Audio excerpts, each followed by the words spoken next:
Hello and welcome back to Bump Love. We are with the baby daddies and we'll delve a bit more in the role of healthy relationship in parenting. We discussed a lot in the previous episode. You can check it out, and this is just a continuation. So gents, my question to you now would be what you feel a healthy relationship is like. Well, I think for me, a healthy relationship is one that's full of love, full of openness, integrity and honesty, and I think one that has a level of willingness to sacrifice, willingness to compromise. Yeah. And I'm not talking compromise that makes you suffer.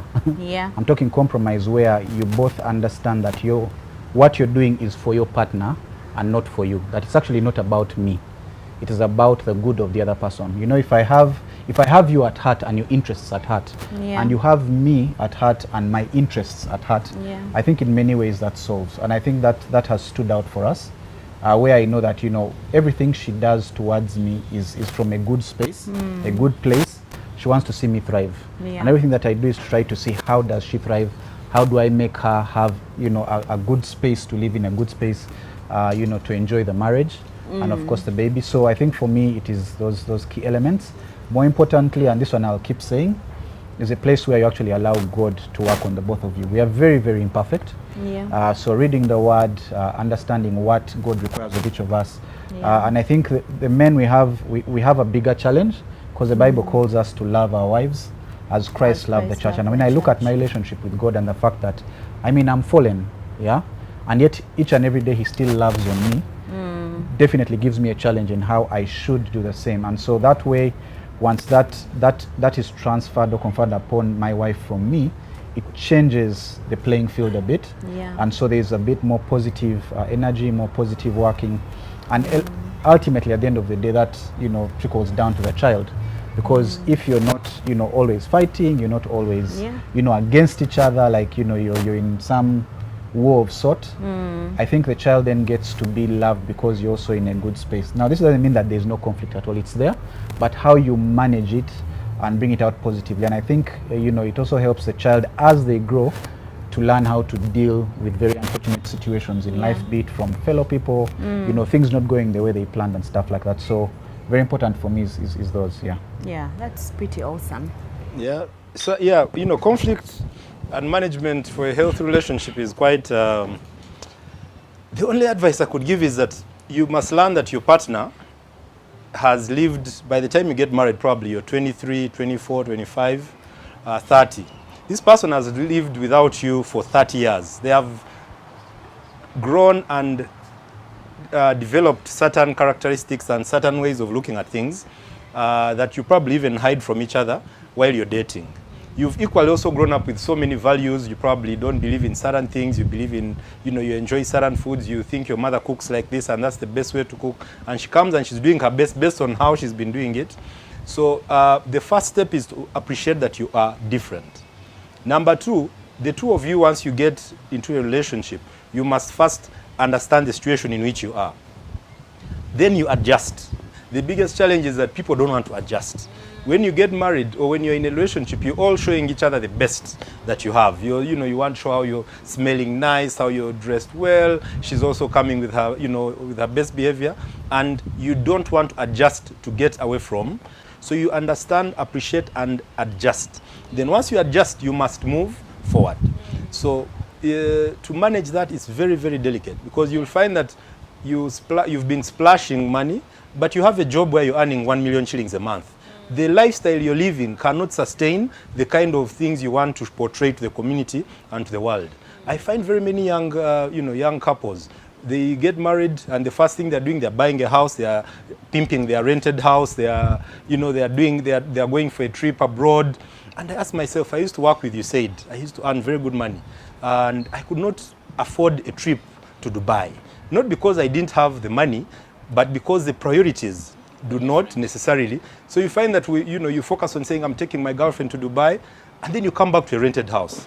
You come back to the Rolex that you are talking about. So then the lady tomorrow will be like, but you man, hold on. you showed me a certain lifestyle, but now we're on Rolex. What's happening? And then she will probably get excited by some other guy who probably has made more money, and he can provide those incentives that you promised that you cannot deliver now.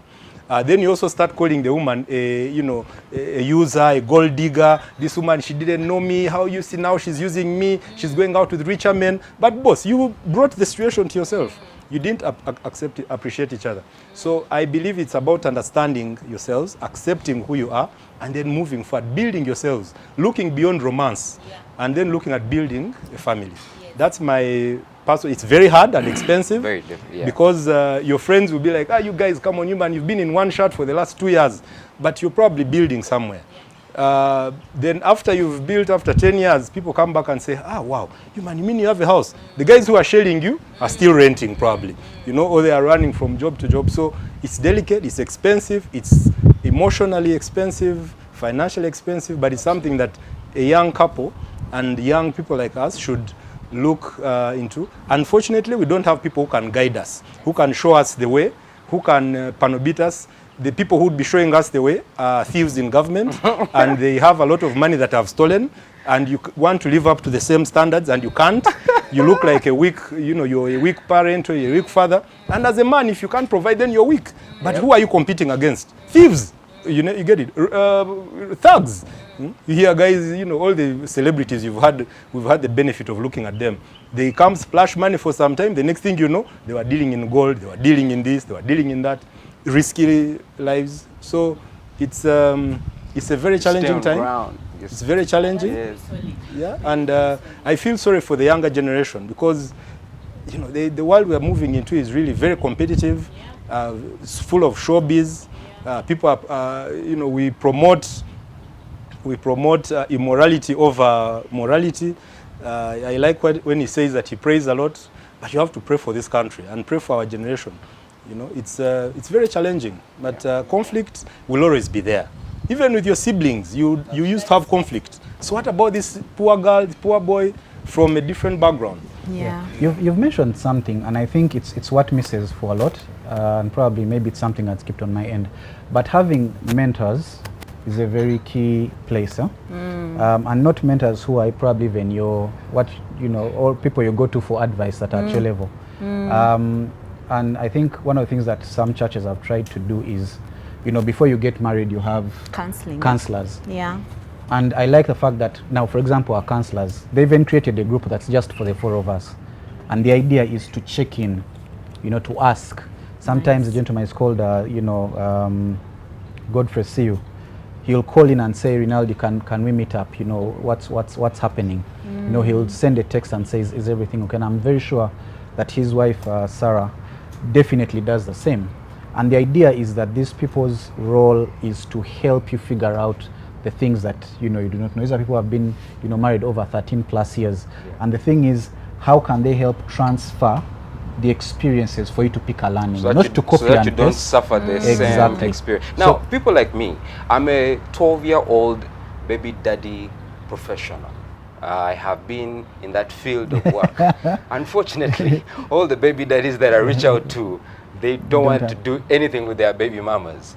For some reason, I had to change the narrative. And I'm speaking from a point of, yes, you might not have a mentor, but you need to kind of look at your life and say, what do am I accepting, or do I want to lead?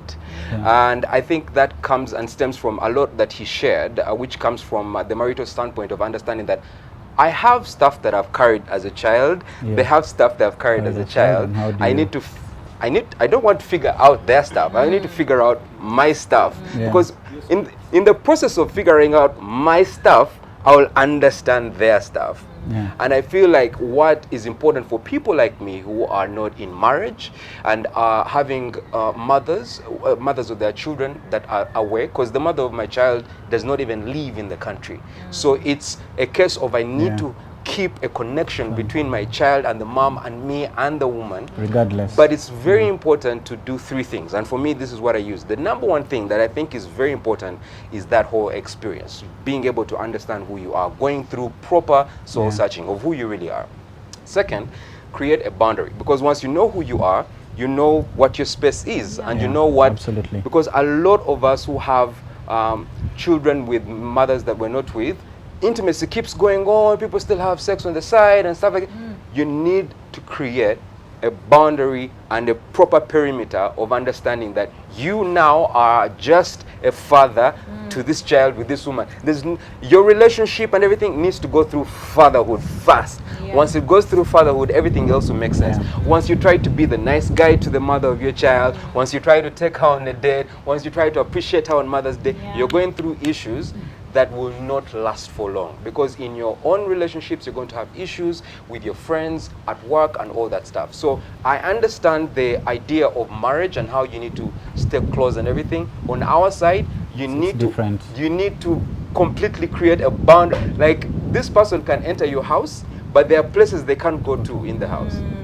You know, people who always drop their children, like, oh, I'm bringing Junior over, but you end up creating another Junior, you know, and I'm thinking, we need to be really, because it's a good thing, but you've already created a situation that is not good for this Junior. Yeah, especially if you're not about to change everything. And I think for me, if it wasn't for the case of spirituality coming into my life and understanding the fact that this child, I mean, he is a being on completely his own terms. Like, he is here on a purpose from God, and for some reason, God used me as a vessel to get him here.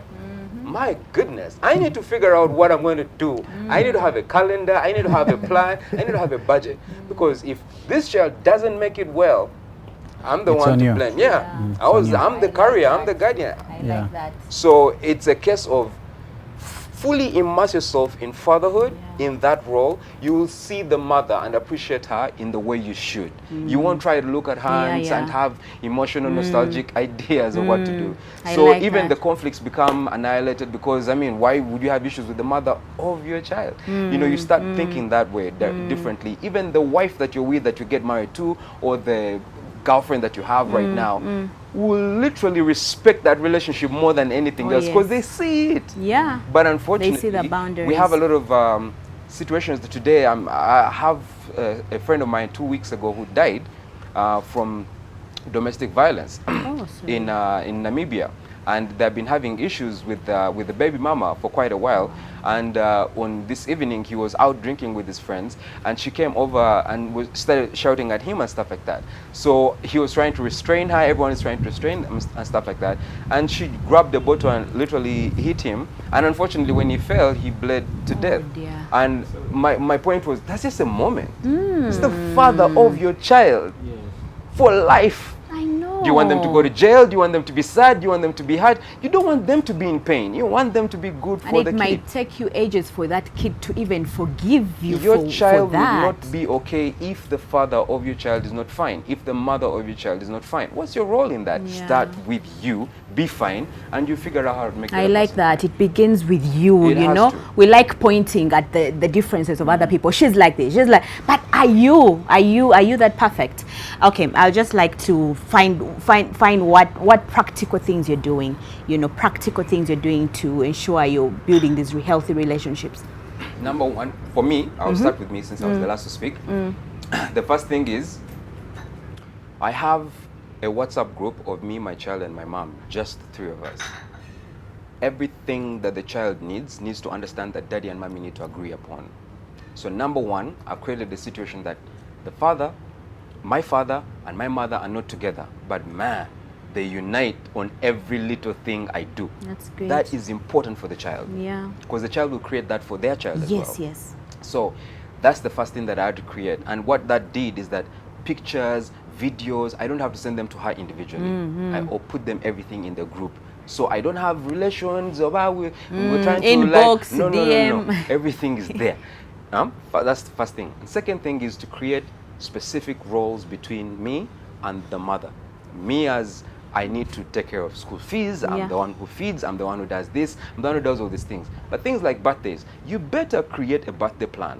I'll pay for the decor, but it's going to be your plan, because you need to be involved, you need to be there for your kid, you need to be fully involved. So those small little things that I've created so far have helped me be able to navigate a conversation with the mother of my child. That's amazing. On any basis, on anything that I want to have a conversation with, I do that.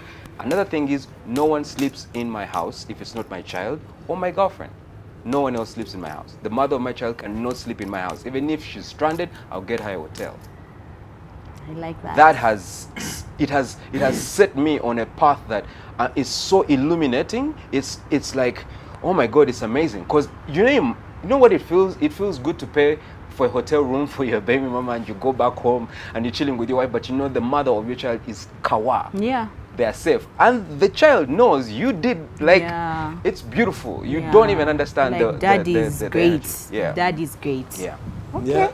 So anyway, that's an interesting way to look at it. But I'd like to just share with young parents out there, if you have, there is an analogy. We're doing family law, and we're given the best way to help you have a nice relationship with your children is ask yourself, between 0 and maybe 7 years, all of you, what did you like as a child?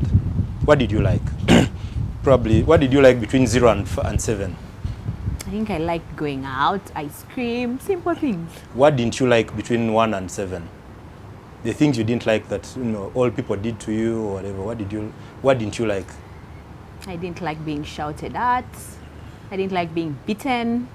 For nothing. I think, for nothing. Yeah. So even for something sometimes. Even for something. You understand, I'm a child. I needed to go out and play. I you went don't at just 7 in beat the morning. I'm back at 7 p.m. It should be okay. I'm just a child, and I was having fun with my friends. But well, you get it. So once you write down those things you didn't like as a child, write down the things you liked as a child, then realize that your children actually understand and process these things. Because when we bring the children here, at 0, they can't move themselves around. They don't know where the breast is. They are putting everything in their mouth, and you probably think they don't understand, but actually they are understanding. That's why you'll find a child who is 2 years will start speaking some words, but they actually never were taught those words. Yeah. You're there, and then suddenly a kid throws a word, and you're like, hey, who has been telling the kid these things? So because they are learning, and they are so active in learning. So that is something as a parent that you must do, and learn and start from 0. Start treating your children as if they are adults. 2, with your spouse and your children, start creating memories deliberately. Because you realize all of us, we have this time in place where we said, oh, back in the day we used to do this. It was so nice. And when you're even in a conflicting situation, you want to go back to that moment when you felt safe and secure, and you felt a sense of security. Create those memories, and they are not easy to create, but create them. Yeah. I started a very funny culture with my family before the kids would go to school, where every Monday, because with events, we would work from Thursday to Saturday, have a wedding, a launch, this. So Monday I created the Karugaba Day. So every Monday we'd go to the beach and chill. Now the beauty about going to, for you guys who want to know, on Monday, unlike the weekends, it's free. You go to Spena Beach, free entrance. You are alone at the beach. You run around. The kids play. The fish comes faster. You don't hassle for anything. So this is holiday time, right? This is chilling. This is holiday time. Before the kids start school, between 0 and probably 3 or 4, even holiday time. So you find that you create those memories. Now you enjoy together. You get a time and go to a hotel. I find it that many Ugandans think going to a hotel is when you've traveled. Move out and just go to Sheraton, pay for the room, just pay for the room. Go there and just spoil yourselves. And there is nobody who's going to create that environment for your children. It's you. You're the biggest sponsor. It's like when you're building a house. All the materials you see that you cannot steal the nails from someone else. They are all yours, And the moment you bring children into the picture, give them the life that you probably think you should have, you should have wanted, and create a memory. Take pictures, enjoy what you see others doing.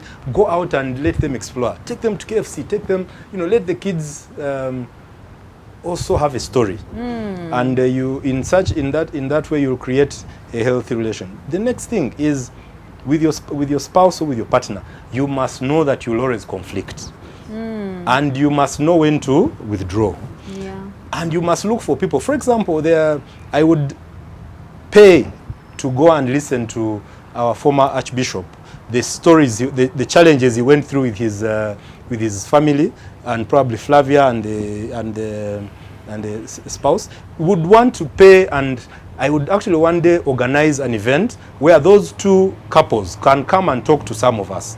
Because you look at them and think, things, but the process, what they went through during the time of conflict is very, very challenging. And to see that they are still together and happy, there are not very many people who have survived that. You get it? So we would want to listen to not success stories, not these stories of, you should love your partner, these book narratives. No, we need actual stories. A guy has gotten a child out of wedlock. How did the wife manage? You get it? Not these things of, you should. And the other people who keep telling us the following day, it's in the news, they're the ones who are even worse. Yeah. You get it? So we need mentors. We need to create our own story. We need to stop looking at what others have done. Yes, you can look at the positives, but don't use the community to decide or dictate how you are going to live your life. Because when you're in trouble, what the community can do is to talk about you. They will not most likely help at all. True. And if you're flourishing, they'll want to emulate you. And whatever you do, as young people, I'll tell you that do whatever it takes to make sure that you succeed. Yes. And succeeding as a man today, I'll pray for you, my brother, that you get a wife, get a family, because as a man, if you do not have a wife, there are so many things that you miss out. One of them is focus. Right now you're working, but for what? Tomorrow, God forbid, you're in a coma. Who is going to, who's going to be in charge? You get it? You need to create an environment. When I was, for example, looking for my partner, I was not looking for the most beautiful woman, the richest woman. I was looking for somebody who will be there for me, making decisions for me when I'm indisposed, when I am in a position that I cannot decide for myself. Who is this person who have my best interests at heart? Imagine you're in a coma. You one day visit Mulago and see people who are in terrible situations and see the people who are next to them. That's when you'll find that you actually need a partner, settle down with them, and build yourselves, open up to each other. Unfortunately, we do not have that space anymore. We just have people who want to, it's about showbiz, it's about showing off. I married from so-and-so's family, I'm married to so-and-so who is on TV, I'm doing this and this. And actually when you open up, there's actually no substance. Yes. There is no material that you can hold on to. So I would in a nutshell say that let's understand each other, appreciate each other, and most importantly, gentlemen, is support your wives or your spouses. Let you do for there are these things that you find in you look at a nice girl, make your woman look like that nice woman you want to date out there. Why do you want to go for the other one? You don't know who has invested, and yet yours is here looking like Nakawunde, So I think on my part, I would say I agree pretty much with most of what you've talked about, but I think also the other thing to add, and I think we've talked a lot about emancipation, but I'd like to switch it a bit to empowerment. And I think for me, one of the things that Ish alludes to, one of the things you're talking about, someone who can make those decisions while you are away, is to empower your partner. And for me, that stands out a lot. Sometimes she tells me, man, I think you're also doing it too much. It's always a question of, what's the next plan? How can you be supported? What are you thinking about this? All these questions. How do you enable her be in a space where she's in charge of what she needs to be in charge of? In the event you're unavailable for one reason or another, as you've mentioned, it's very important that she can pick up the mantle at that point. You get a sudden work thing that requires you away for a month or two. How are things going to run? Is she going to call you for everything? So giving her that power, the ability to actually stand in for you. The other is, and I think is, how should I put it? The other is to help build relationships between her family and your family. What has made a lot of marriages suffer, and I think maybe you could have a word or two on that, is the fact that there's a brother sister here of yours that is not syncing well with your wife, and you also there's a certain brother or sister of hers who's just problematic. And I think helping brothers, and I think for me, I'd just like to thank my family, because there's and her family as well. There's thankfully a very nice synergy between us. Doesn't matter whether I'm not home, they can come. Whether she's not home, her people can come, and it's okay.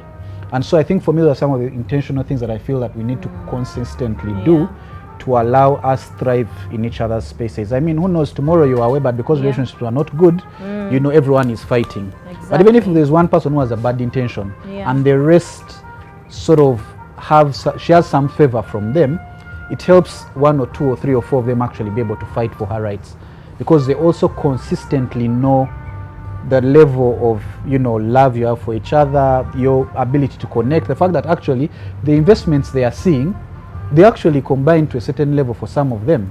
And so no one is going to come asking for things over and above, and yet actually they know she has had a space in. We've seen people where, you know, a woman is ripped of everything, including those that were actually her things, even when the law exists that, you know, gives certain provisions. And so I think for me, family is a very, very big space, and it stands out to help make conflict resolution, you know, family stability. It also helps the children, because no auntie or uncle is there not wanting to see your children. But actually it's a genuine love for them. And I mean, I saw it a lot when we were growing up, and so I think it's something that we need to continue to develop. And where there are burnt bridges, I think people need to try, you know, where possible, to try and, you know, close those gaps. That's very solid and rightly put. So as we sum up, I just wanted to find out how do you feel that the nature of your relationship, or what do you feel the nature of your relationship will help your kids learn about life precisely? So maybe if I could go first. I'm the freshest. So and I think it comes with a certain level of intentionality. It's very hard to achieve a response to that when you're not intentional. Otherwise things will be done haphazardly. And so in how you relate with your partner, there's need for you to not to per se plan out, but you just need to sort of talk through some of these things. How do we resolve conflict? How do we talk to this child? Do we speak from a positive end? Do we speak from a negative end? If my child sees me shouting at, you know, her mother, what does that teach her? And so I have to, between myself and my wife, know when I'm not excited about something, when I'm not happy, how do I speak to her assuming the children or the child is actually in her presence? Do I hold it and talk to her later, you know, or do I speak to her in a way that actually keeps and maintains her respect as a mother in the home? That way the child is speaking, you know, she's speaking a way to manage and handle conflict. But also the child knows how to respect her mother. And the reverse is true. She'll also do the same. And I think we've tried our best to see that, you know, how do we manage early enough so that you're not trying to do damage control in the middle of things when the child is old enough to understand and all these things. So you'll find we'll never be at each other's necks when there's a house help around. We'll never be at each other's necks when any one of our siblings is around. It's just a question. And actually we always joke about it. She always likes to say, or I like to say, you know what, let's allow the marriage to work. But we know either in the evening, a few days later, when we've gotten some, you know, easy time together, we talk through these matters to allow us see how do we move. Another, and I think I'll keep saying this, is to pray about these things, to ask God for guidance. He's our absolute Father. You know, He has always been and will continue to be. So what are the elements that we can learn from Him as, you know, God, and how do we confer those upon ourselves and then onto our family as a place to learn? And I think what for me I would say I've learned is forgiveness. You know, because it's very key. We are imperfect, absolutely. Myself, my wife, but the key is how do you forgive honestly? You know, there is letting things go is different from actually forgiving. So how do you forgive, let that go, and start on a new slate as a way to build on the way forward? And then the other is to see how do you help each other. So when I'm short, how does she come in to stand in? So you know, I've done something in a clumsy way. She's not going to be like, you, what is that you're doing, or vice versa. How does she, you know, help keep my image in the moment so that we're actually able to move on? Then later we can always say, man, what happened? What went on? And I think those conversations are some of those that we have where we're now speaking to Gwe, what was that? You know? And it helps us drive the relationship, drive the marriage to a space where, you know, we walk a very good journey. And I'd say I'm very grateful for her. And who she is, and the person she's helping me become, and the person I'm helping her become. My mother was born in a place called Rukunjiri, in a place called Nyarushanje. It's in Rukunjiri, and as a very strong Muchiga girl, She lost her dad when she was around senior 6, and so she went into her own world of trying to be a teacher. And she met my father, who was born in a place around Nambara, and this man was a lawyer. He had, traversed the whole world, and he was settling back in Uganda with her, trying to find himself a wife. And he finds this very nice girl. They get married on December 26th. She has conceived me already at the time. They get married on December 26th. Just 2 months after that, February 28th, which is actually tomorrow, my dad passed away. 2 months after that. And 3 months later on in June, I was born. I need you to understand, my mother raised me fully single-handedly as a mom, as a woman, until she was 16 and she passed away. I will tell you something that is really mind-blowing about what she did. She was able to embody the characters of education, nurturing, provision, and protection. The 4 ingredients of parenthood. And she was able to put them together. Not easy. More obviously, it wasn't easy. But then I wouldn't reach out to her and I blame her, like, why didn't I have my dad? The man died a peaceful death, right? Yeah.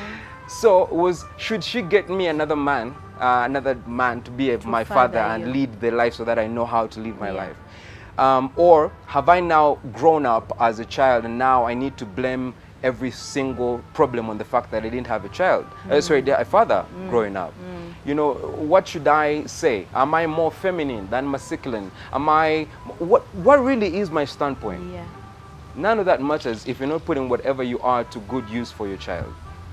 And I think with my mom, the trouble, I want you to imagine a Muchiga woman in a Munyankole family, and they're looking at, it was tragic for her. Yeah. She contemplated so many things I can't say on air here. But the fact that she was able to still use the best of her for me to sit here with this amazing gentleman and have this conversation that is about bump love. I need you to understand, my mom did an amazing job as what she did. I can't sit here and I'm like, oh, I don't know how to be a dad because I didn't grow up with a father. I don't know how to provide because I didn't have a man to show me how to do it. Yeah. I believe there's a need for mentors. I believe there's a need for examples. But the most important thing is I believe there's a need for people to really understand spirituality is everything when it comes to understanding fatherhood, understanding life as a life as it is. For you to respect a fellow human being, you need to understand and respect yourself. Yeah. So I think my parting shot would be, there's nothing more important than understanding who you are in whatever relationship you're in. Even if it's at work, no one is going to hire you if you don't know what you can provide. That's true. So if you, as an individual, do not know your capabilities, know how far you can go, then you won't plan ahead. You won't be able to make your child have a great life. And we're doing this for kids to be better than what we were. Yeah. So I come from that narrative of the fact that even when I'm not with the mother of my child, and believe me, sir, you're going to be the MC of my wedding. Definitely. I am planning on that for sure. But it's a case of, I'm not just going to get a woman to be there. You need a family, you need a God-fearing person, you need someone who understands themselves. So I've been working for 12 years getting this person. I'm glad I have someone today that I can comfortably say that if I'm with this person, I can be settled and I can be happy or whatever it is. But I think it's a case of me understanding that whatever inadequacies I have, whatever things that I have, I should blame them on me. I should work on me today than blaming my history. Wow. Wow. Yeah, thank you. Amazing. I look forward to being the MC at that. I think to Bump Love, I've gotten a gig. I think I'll cut you guys some discount. Yes, there will be a Bump Love discount. Yeah, but there is something that comes out from what all of you are saying. I personally look at life differently. We as parents of this generation, we are all figuring out our way. There is nobody who should lie to you that they have figured out my children will do this. This is the best thing, and I believe that's the background to how Bump Love comes into this thing. Because you'll find that when we were growing up, we had 3 schools: Nakasero, Kitante, Buganda Road, and maybe Kampala Parents. I went to Nakasero. The best, of course, next to State House. So you'd find that those were the best schools. Today you have so many schools paying so much. We don't have a history of the performance of those schools, but we are taking our kids there because maybe so and so's kids are there, the minister's kid is there, maybe connections and everything. we grew up without phones. We've grown up in a generation where I've seen so much change from this, analog to digital, now to mobile, to SMS, now to WhatsApp. We are in a situation where it's easier to see a naked person than to get someone's password to their phone. You get it? So you ask yourself, the way we are here, all of us, how many of you can comfortably leave your phone for your spouse to check freely whatever they want to check? That is how far our privacy and secrecy and complicatedness of relationships has gone. It's no longer about caring or anything. A person will give you everything. There is a gentleman whose wife was cheating on them, and the guy had traveled from up country, was seated in the sitting room having tea, and this lady was there. They are, chatting with her side guy, and she said, "Hey, send me a picture of the guy. He's here. Hey, look at the stomach, And this is a person who is with you, but they're actually not with you. You get it? Yeah. So that's what. So we are living in a very dynamic and complicated times that today you do not know the level of exposure your children are having. You are here talking, but how many of us stay with our kids most of the time? You go to work at 8, leave the kid with a maid. And which maid are you leaving? This is someone from a failed marriage who has failed to get school fees, and life is hard, and they say, let me go to Kampala and get a job. These are the kids who are probably from war-torn areas, from areas in Rakai and Masaka and wherever, where HIV killed their parents. Not that they are in the situation they are in because of anything, but because of the circumstances.